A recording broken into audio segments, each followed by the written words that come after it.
so when I share, do I still get, do you still see me in the corner? Yes. Yeah. Okay, excellent, wonderful.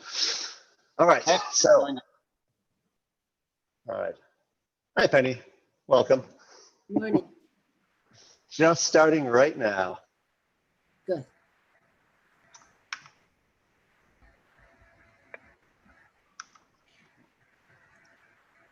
Okay. Okay, there we go.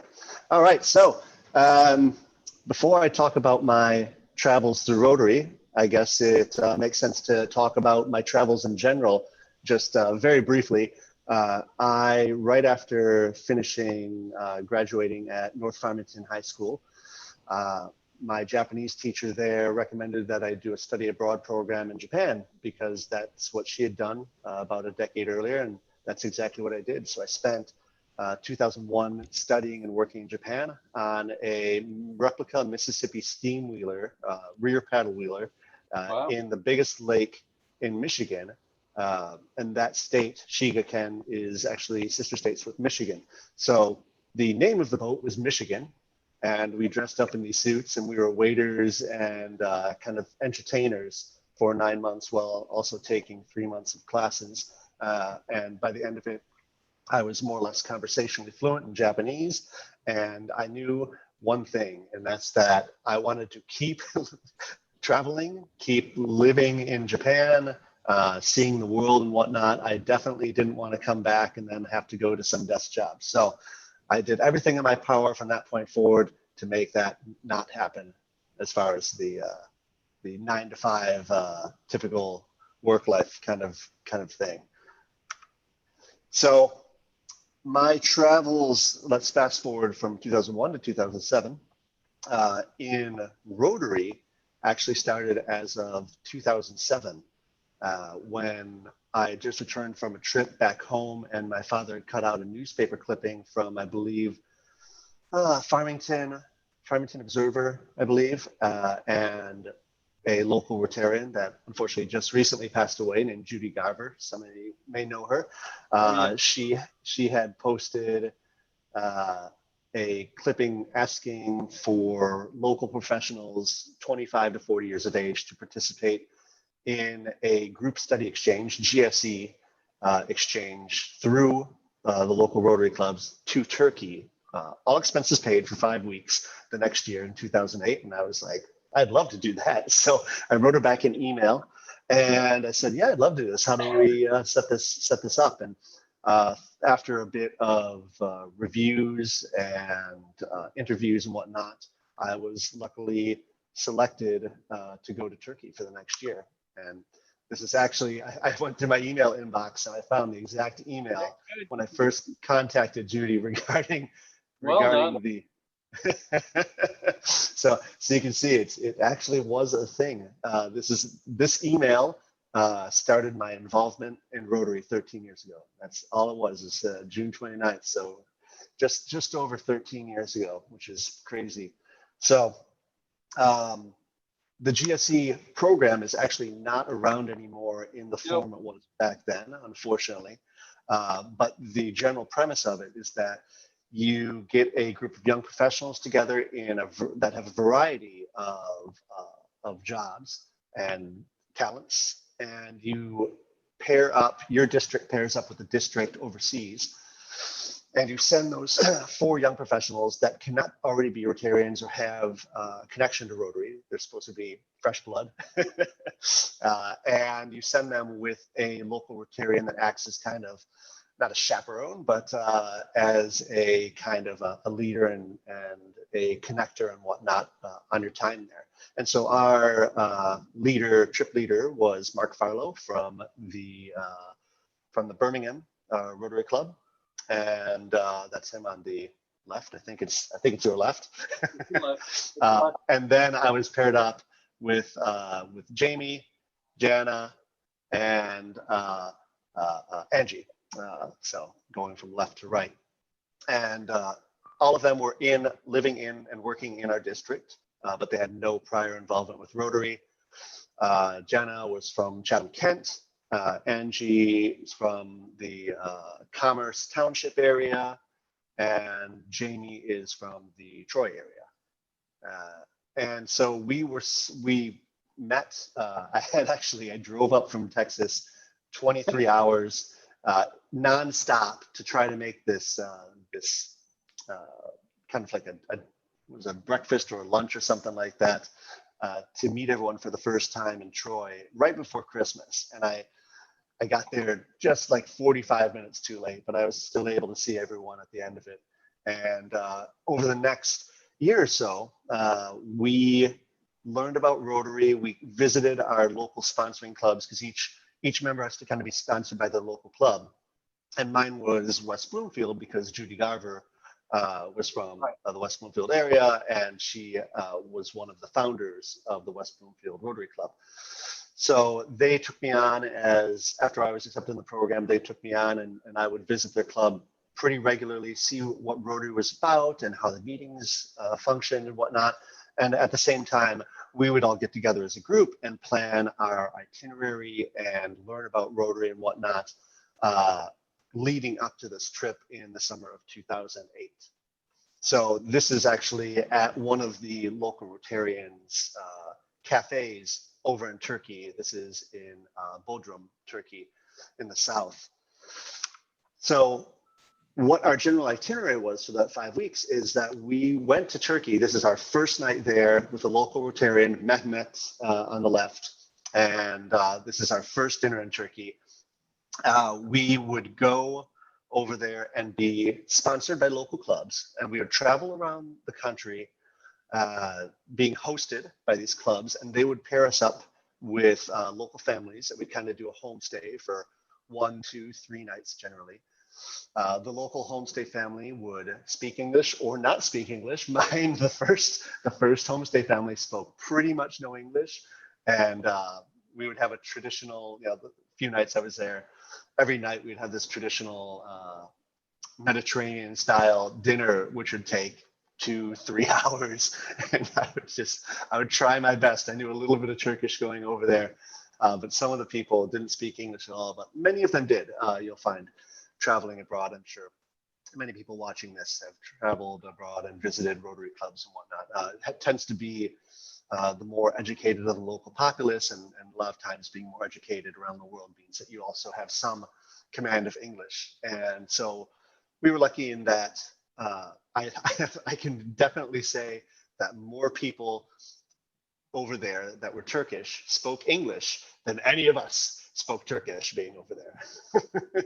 And some GSAE teams were, I know just from meeting a lot of other teams along the way, they were pretty much selected for the GSE program because they could speak the host country's language, or they at least gave it a good shot to learn it going over there.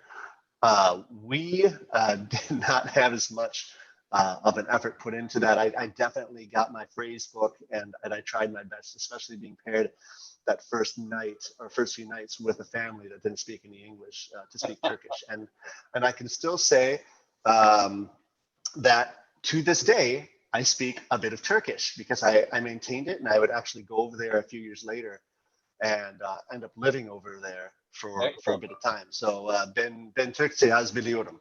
I can still understand a bit of Turkish. So yeah, we went around Turkey. It was an amazing trip. So we went around Turkey for about 5 weeks, like I said, all expenses paid, and we were like given a grand tour of Turkey. We saw where Troy was and the ruins of Ephesus and Pamukkale in the center. I knew I had traveled a bit up to this time. Most of it had been spent in Japan because, as I said, I went over to Japan and I loved it. And I kept going back every year after that. But I'd never been to Europe at all, and I'd never been to Turkey, and I didn't know much about Turkey. I knew it was a Muslim country, but I didn't know exactly what that meant. And so we went over there and we studied a bit about it, but going over there was a completely separate thing. We all had a blast. The local people were so friendly. We were really just given red carpet treatment. We would go to all these clubs, and they would tell us about themselves, and then we would have a presentation that we'd all do together, explaining about each one of us and about Michigan and Southwest Ontario. And after that, they'd wine and dine us. Oh my, like the food, it was just amazing. And the hospitality and the country itself, we were all really blown away by all of it. And this is on the steps of the ruins of Ephesus, actually. And this is us with one of the local clubs that took us, I think this is Sarda, but another like wonderfully preserved Roman ruin facade up there. And we were taken also, as a part of the group study exchange, we were taken around to local businesses. And this, I believe, is a local glass factory. So it didn't really matter if it matched up with exactly what we were doing or not, as far as like our own professions, but we were able to see a lot of different professions over there, textile makers and glass makers and whatnot, through the local Rotarians that generally owned the businesses. And this is me with one of our host families, and they had a son that was somewhat around my age. And this is in, I think it's, this is Sahlithi, the town of Sahlithi. And it's in the central south of the country. And here's the more zoomed out version of where we were sitting, one of the areas we were sitting for. And this is the ruins of Ephesus. And so you see, all these ruins, and I personally, even though I love history and love travel, I didn't quite know the extent to where there's so many Greek ruins all over Turkey, because that used to be part of the Greek Empire. Eastern or Western Turkey used to be part of the Greek Empire. So you see all these amazing Greek ruins all over the country. That's me and Jenna. We're still in contact today. I actually, right before COVID hit, I was able to visit with her and her family in Chatham, Kent, on my way back from Toronto. So we're still in touch. We see Jamie every so often and Mark every so often. And like I said, we were really treated nicely. This is one of the Rotarians' boats, and they just took us out from, I believe this is the town of Gojek in the south. And we're just like, oh, you just on a cruise, cruise for the day. This is right prior to the district meeting. Yeah, generally they time it so that both teams are over, not necessarily concurrently, but they can both attend the local meeting or the local district meeting. So we were able to do that, and that was held in a town called Marmaris on the sea in the south. So I spent 30 days over there, visited 12 cities, and along with each of the cities, 12 Rotary clubs, and went to the district conference over there, saw 3 ancient wonders of the world, and really upped my presentation game. I had not really done a lot of presenting prior to this time, but another part of the GSE program is when you come back, you also present about it to the local clubs in your district. I even did a few out of district, like Detroit, outside of District 6380, where I'm a part of. And it really jump-started my, not career as a presenter, but let's just say I've done a lot of presentations since then. Although this is actually my first all Zoom presentation. So there you go. Thank you for being here, everyone. Thanks, Scott. Fast forward from there. Before you move on. Yep. Now this was is. Was that all in the European side of Turkey? Yes. Well, okay. So I'm sorry. We started in the European side, which we were in Istanbul. We actually hadn't planned to visit Istanbul because it's a separate district. But right. Seeing as we were flying in there, we met up with Mehmet, who was kind of our chaperone from that district, separate district, and he led us around. We decided to cut one day from our stop to have one day to explore Istanbul, because it's hard to go over there and say, oh, you're not going to be able to explore Istanbul at all. So we did that with Mehmet, explored the city a bit, and then we went off to Bursa, our first proper homestay city in the district we were partnered with the next day. So I did that trip, had a great time. I took an extra 4 weeks off after that trip to explore Europe for the first time with my girlfriend who flew over from the States. And if I was hooked on travel before, then I was really hooked on it after that trip in 2008. And so naturally, what did I do the next year? I drove to Mongolia.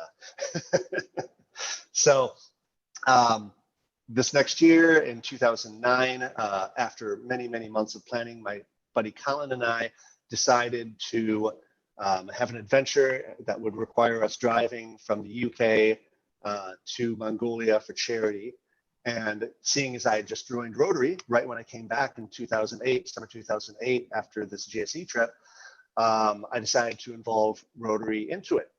And eventually what we did is West Bloomfield Rotary and the district to some extent kind of supported me and sponsored me to go and raise money for a district in Mongolia who I had connected with randomly after just sending out random emails that was helping to build a kindergarten at a prison in very much rural Mongolia.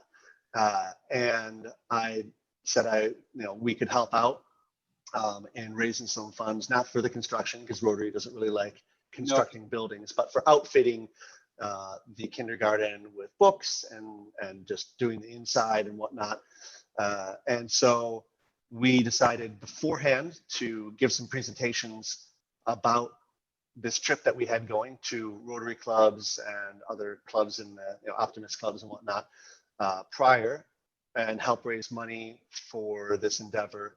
All of the expenses of the actual trip were paid for by us, including the car and the flights and the gas and all that stuff going over there. So 100% of the money that we raised was going towards this charity project.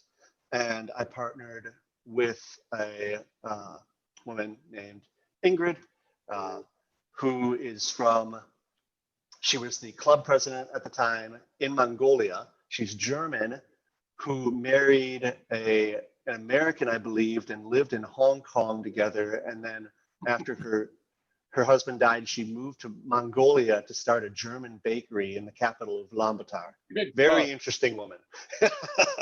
So she's who I got introduced to, or who I connected with, just shooting out random emails using the old Rotary website directory. And it turned out well. So I got a lot of press leading up to it. I was in a bunch of print publications. Half of them are not around anymore. And I was in the Detroit Free Press, and I did a lot of Rotary presentations. I was on Fox 2 News and whatnot, talking about it to kind of drum up support.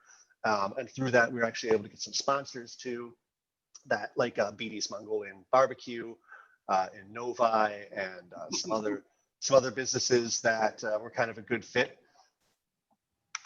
And in the end, we actually ended up buying the car in Ohio, fixing up in the U.S. and Michigan. Our buddy Charles was a mechanic, and he generously donated 35 hours of his time to helping us fix up a 2001 Geo Metro with 150,000 miles on it already. 1.3 liter engine. We're supposed to take a car that really had no business traveling to Mongolia, just to make it a little bit funny and challenging. So I actually had my stepdad, Matt, drove it to the East Coast because I ran out of time, shipped it over to the UK, and then our proposed route was UK, France, Germany, Czech Republic, Slovakia, Hungary, Romania, Moldova, Ukraine, Russia, Kazakhstan, Uzbekistan, Tajikistan, Kyrgyzstan, Kazakhstan again, Russia again, Mongolia. It ended up being pretty much like that. So, like I said, we fixed it up before we went over there. That's Charles right under the car. Being as it was an Ohio car and it was a bit old, it definitely had some rust and a lot of other things wrong with it. We then did a bunch of Rotary stuff around. We had a dinner at Mongolian Barbecue. You can see Jamie's over there on the bottom right from the GSE trip. And then we we had some other Rotary members, from West Bloomfield, from Lakes area and whatnot, all come out to support the endeavor. And that's Colin up in the top right, giving it a try and making his own Mongolian barbecue. Then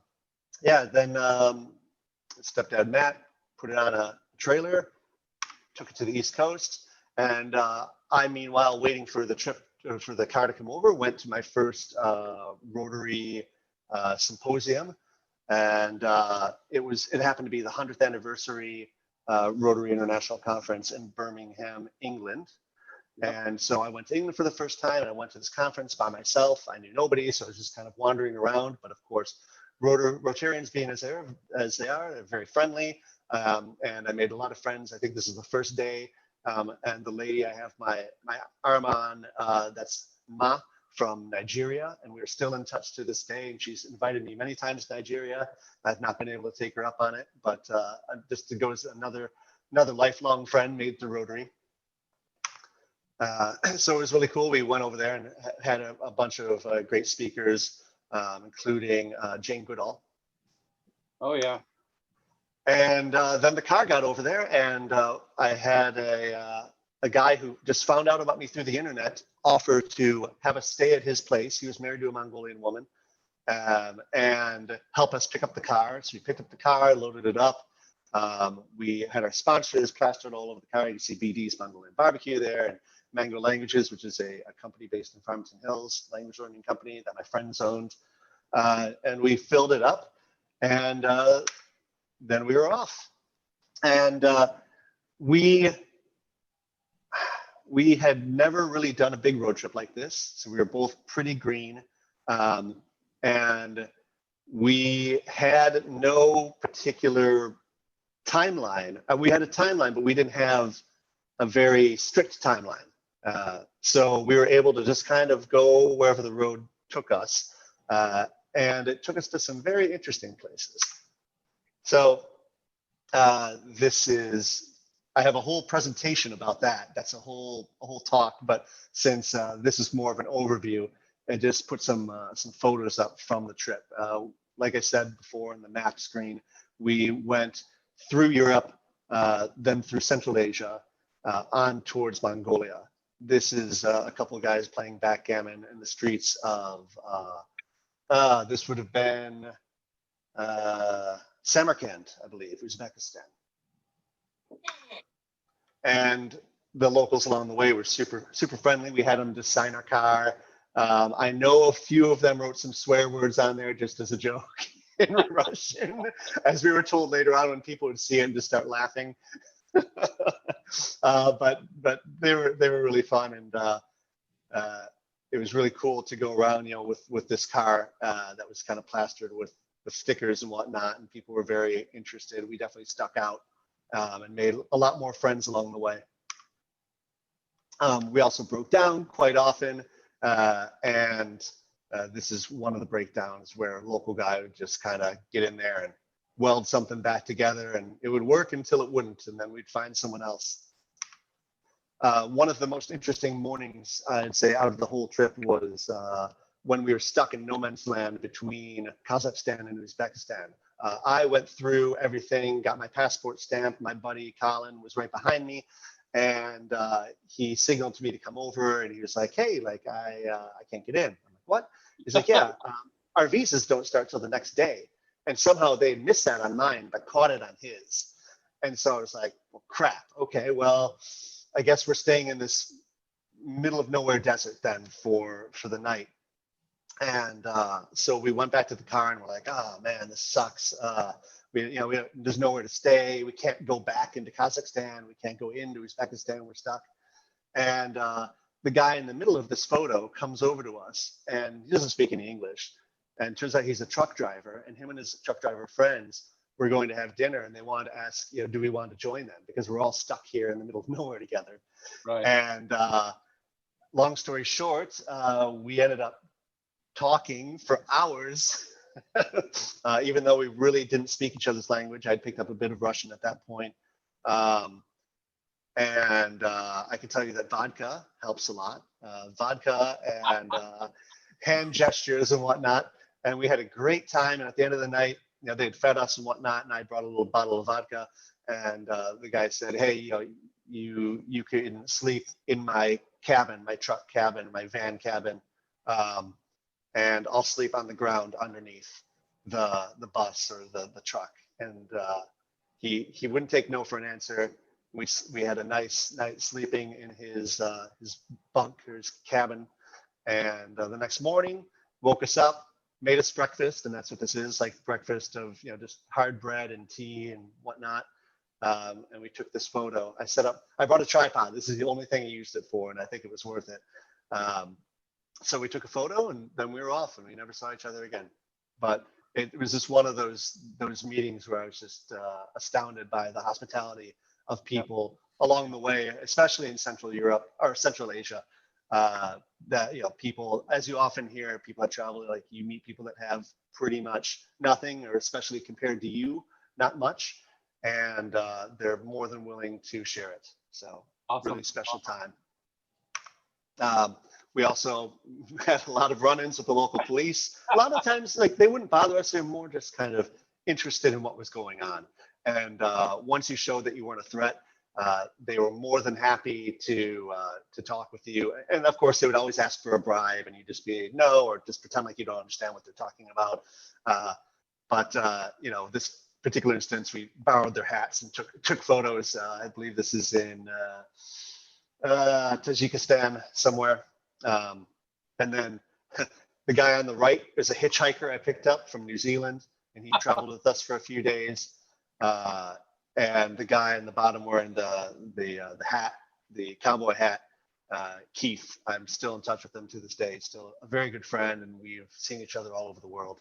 And then Simon in the left, I'm still in touch with him on Facebook. So, made friends all over the place. However, unfortunately, the trip was brought to a quick end once the head gasket on the engine, the thing that seals the two parts of the engine together, kind of went to crap. And so we had pulled into town, and all of a sudden our engine overheated, and one of our hoses exploded and was leaking coolant everywhere. And a cop stopped me, and I was like, oh man, like, what, you want a bribe too? After dealing with a bunch of local police.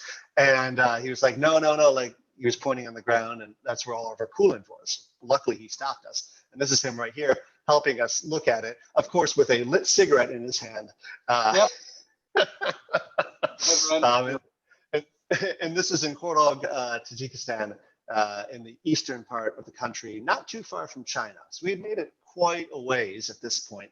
And we thought, oh, we could fix it and just continue on into the highest highway of the world, the premier highway, and just keep driving to Mongolia. I'm sure it'll be fine. Fast forward, that's the road we were going on, through these mountains. Wow. So needless to say, our hastily constructed fixes did not get us far. And we ended up stuck in 7-8 hours outside of town, had to hitchhike back to Korog, Tajikistan, to figure out what we were going to do. We met a local family, and this is the boy's name is Imamdad. He's about 14 years old, small for his age, but about 14, and he spoke English because he went to the local international school there. And he said we could stay with his family, that's his mom and dad there, in town, and he would act as a translator and help us out with a bunch of stuff, trying to figure out how do we go and pick up our car, which we had left all of our stuff in on the side of the road. Hopefully it was still there. And then we had to get a flatbed truck out there and somehow get the car in there, even with a broken head gasket, and our steering had just collapsed. Somehow get it in the back of this flatbed truck, drive it back 8 hours, fix it, and then go on. Well, we stayed with him and his family. They're very, very generous, but it didn't work out. So we weren't able to fix it. We ended up selling it to a local gangster for $1,000 in $100 bills, cash. And we had to instead take a 25-hour taxi ride from Korog back to the capital where we just come from, of Dushanbe, Tajikistan, wait there for a week for a train that didn't have any spots open, and inevitably we had to find another route. We had to fly from Tajikistan to Kyrgyzstan, wait there for a train. There wasn't a train.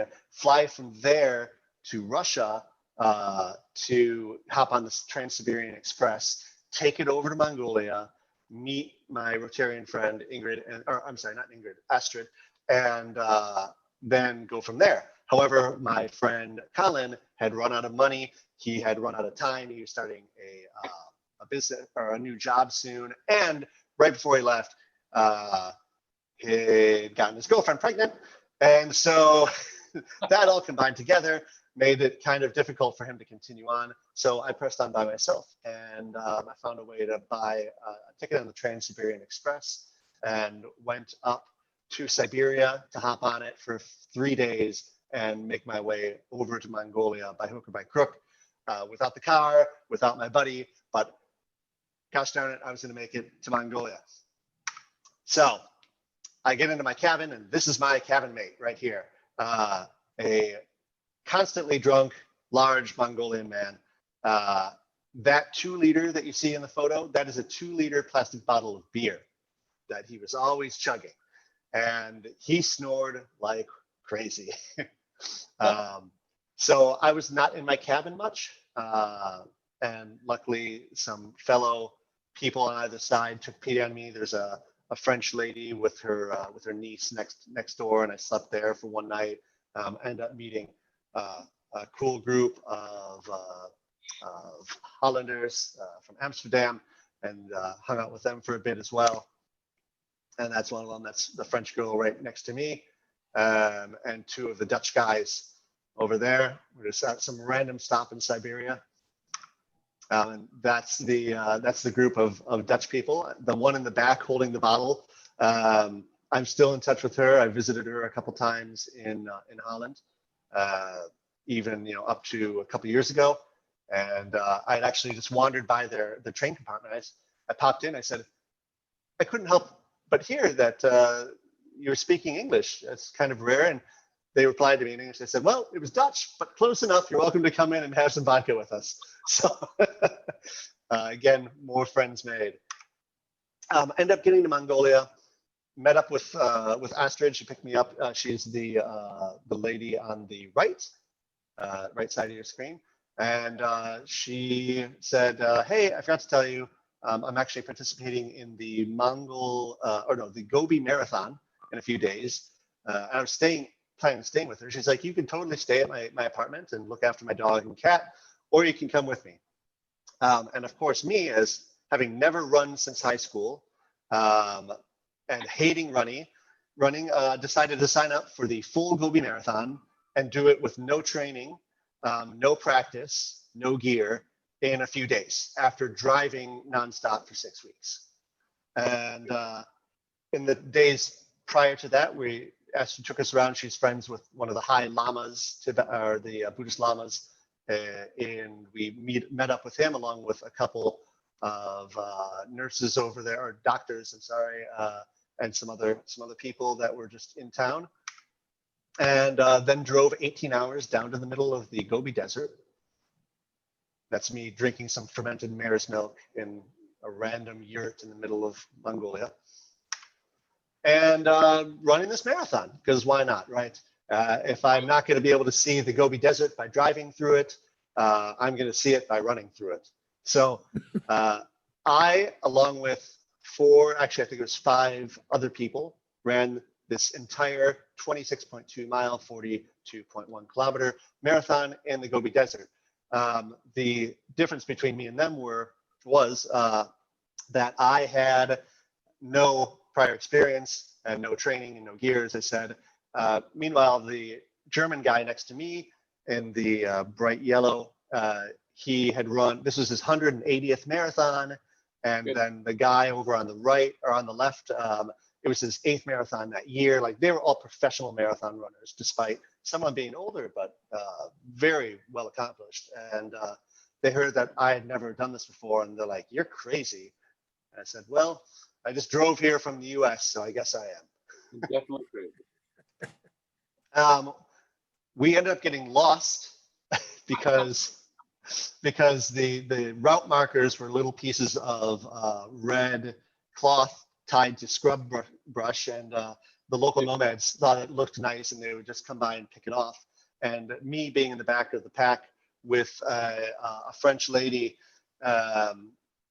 and we just lost our way, and we saw a yurt in the distance, and she took a picture of me along the way, just heading towards it. At this point, we'd run out of water, so we went there, and as any nomad would do, they just welcome you in, give you some hard cheese and some yak tea, and we were graciously treated as guests.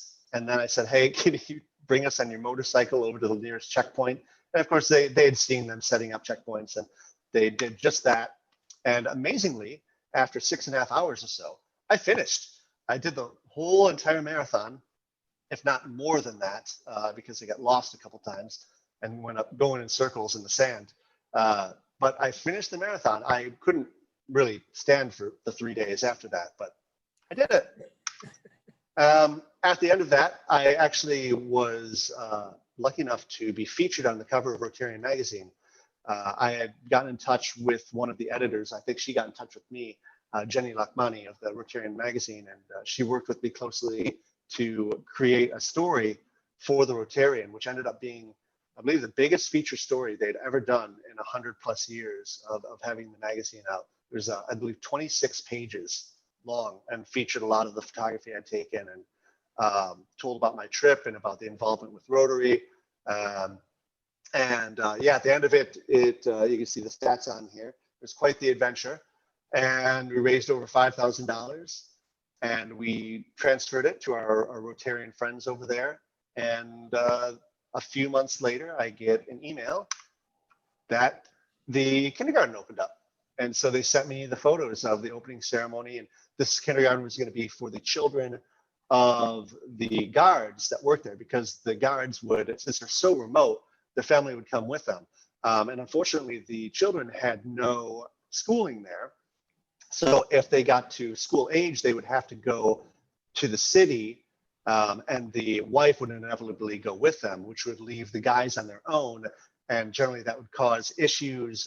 There's definitely some alcoholism and just the usual stuff. Yeah, some guys might get into being in the middle of nowhere with other guys, having a stressful job and whatnot. And so having this out there kept the families together, which resulted in better lives for not only the families, but also the prisoners, because they weren't having the stress taken out on them. And unfortunately, in Mongolia, as well as some other places in the world, it's pretty easy to be sent to jail, even without just cause, without a real trial. I heard stories of neighbors that had a grudge, paying a lot of money to a judge to send someone over into jail for like 25 years and whatnot. I actually visited one of the prisons with Prison Fellowship International. One of the local Rotarians was part of that, and I saw some and heard some crazy stories. And then fast forward a little bit past that, and I was inducted as the West Bloomfield Rotary Club president in 2011 and 12, along with Steve Ketchum, who's one of the West Bloomfield librarians over there. I knew I'd be out of town for quite a bit, and so he was my backup president. I think he was president-elect too, so gave him some practice. And then I was also elected to the District 6380 Technology Committee. And I know Phil helped out with some technology stuff along the way here and there over the years. I gave presentations and whatnot at the district conferences, and helped set up some websites and whatnot, and just kind of help Rotary get into the current era. I also worked with loosely with the president of Rotary International, who was a Michigander, and we talked about redoing the website. Any of you that were Rotarians back in the day, 10 years ago or so, remember the website. It was kind of a hodgepodge, and so helped get that more into the current era. I think right now it's much better than it was. Then I went around after I came back in late 2009. I went around to a bunch of clubs. Some of you watching may have seen me before present in person, present about my trip, Mongo Rally, and the Rotarians I met along the way, and the kindergarten and all that stuff. Did many presentations, one of them at Farmington. And then in 2012, I decided to do it all over again. But instead of going around the globe, I decided to go down the globe. So myself and some friends got together a couple Subaru Foresters, made them look like shoes, called it Team Subaru. You see the left shoe and the right shoe right here, along with laces and everything, and decided to drive from England down to Cape Town, raising money for a variety of charities, not just Rotary, but we also worked with Rotary, ActionAid, Charity Water, and some local charities, including Awassa Children's Orphanage in Ethiopia. And we visited these things along the way, which is really, really cool. We donated money. We donated locally produced clothing and whatnot to hundreds of children along the way. And it was a whole nother adventure. Actually, the girl with the red hair in the middle, funny enough, I met her in Mongolia soon after I'd arrived there in 2009. And she was a doctor doing her internship in Mongolia. And the next year, we climbed Kilimanjaro together, and we're still very, very good friends over 10 years later. Her name's Anne. And then we have Scott, the other Scott, to my left on the screen. And then you've got Joe is on the right, and he had also done the Mongol Rally in 2009, one of the few Americans that did it. And I connected with him, so we decided to do a trip together. Colin was not available to go on this anymore. He had a family and whatnot. So after that, I do have a video here, but I'm not going to play it. But I'll send you the link.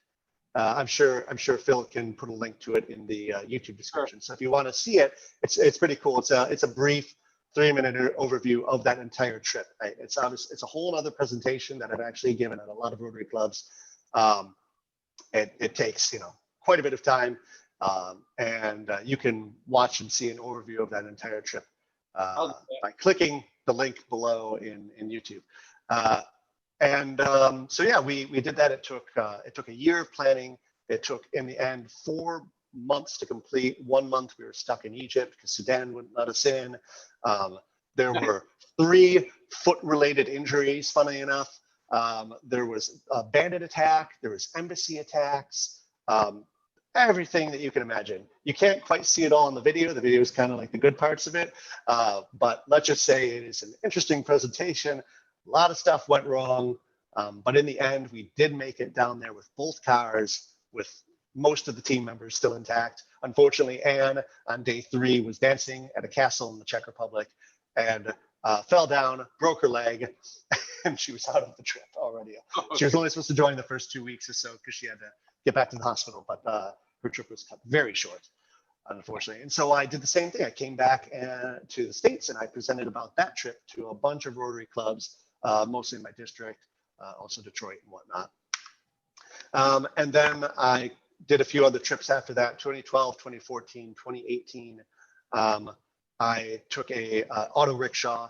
Anybody who's been to India has seen a bunch of these, and drove it around the circumference of India, 11,000 plus miles with a 7-horsepower engine.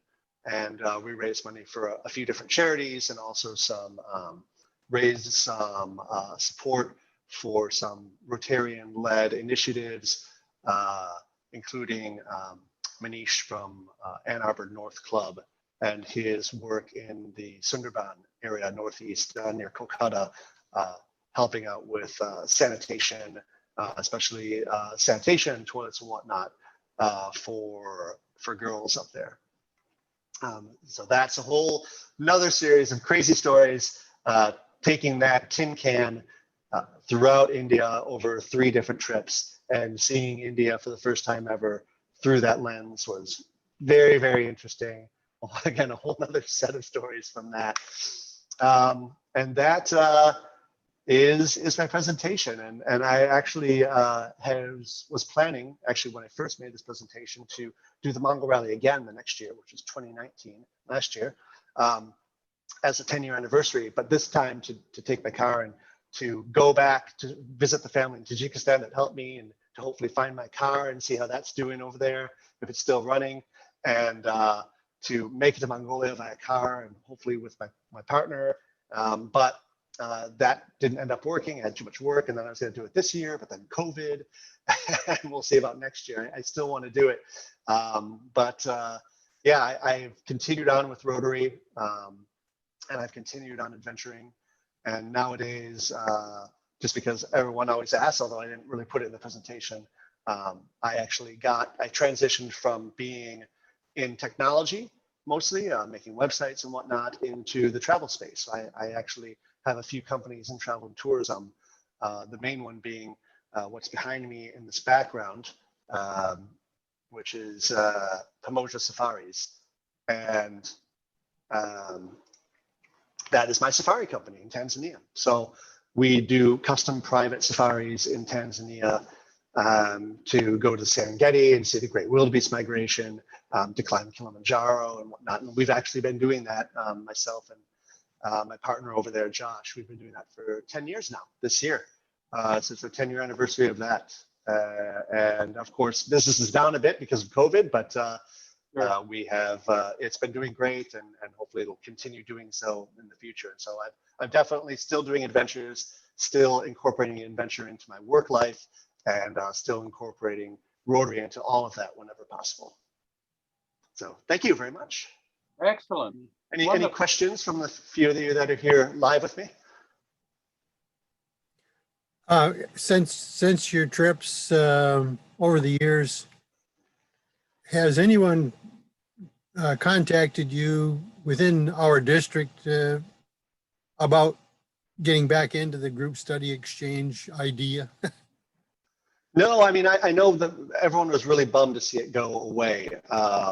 And that's not even just our district. I've heard from, around the world, because it was such a cool thing. We had a group of Australians come over our year, and I think the next year was a group of Japanese people come over. And I, of course, like I mentioned, I speak Japanese and everything, so I was involved in showing them around a bit.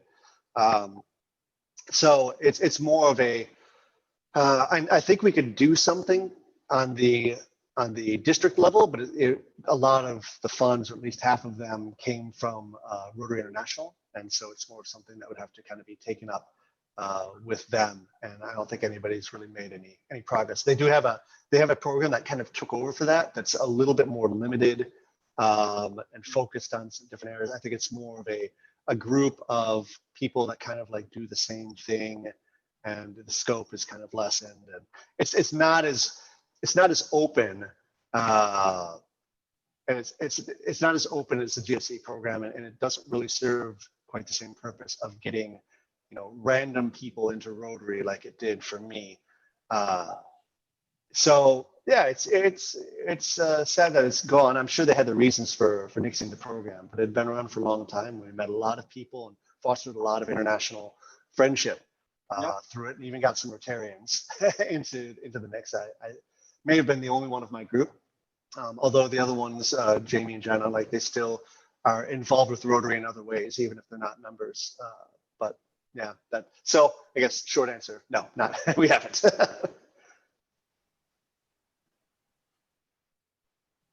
Well, thank you very much for presenting your very, very interesting, extraordinary travel program, because a lot of us have never had an opportunity even to come close to that. No. Sounds to me like you really accomplished a lot while you were traveling in all these various locations. And who'd start out with a car that had 150,000 miles on it? Especially a Geo Metro. Yeah, they weren't known for being particularly capable cars, but they got great gas mileage. And apparently so. until it broke down. But to be fair, I don't think that was really the car itself. It's more just old age and rust and whatnot. Yeah. It was a tough little car. Let's just say it made it further than a lot of people guessed it would. Right. Thanks again. Yeah, my pleasure. Great being here. Well, the recording should be up on YouTube probably later this afternoon. I don't have a lot today, so I can go process the recording and get it out there. So I'll send you a link when it's up. Awesome, excellent. Thanks for having me, Phil. Thanks for being here. Good to see you again, Lynn, and thanks for coming, Penny. Thanks, Scott. Good to see you. Yep. too. All Okay, right. okay, guys. Talk to you soon. See you, Penny. Bye-bye.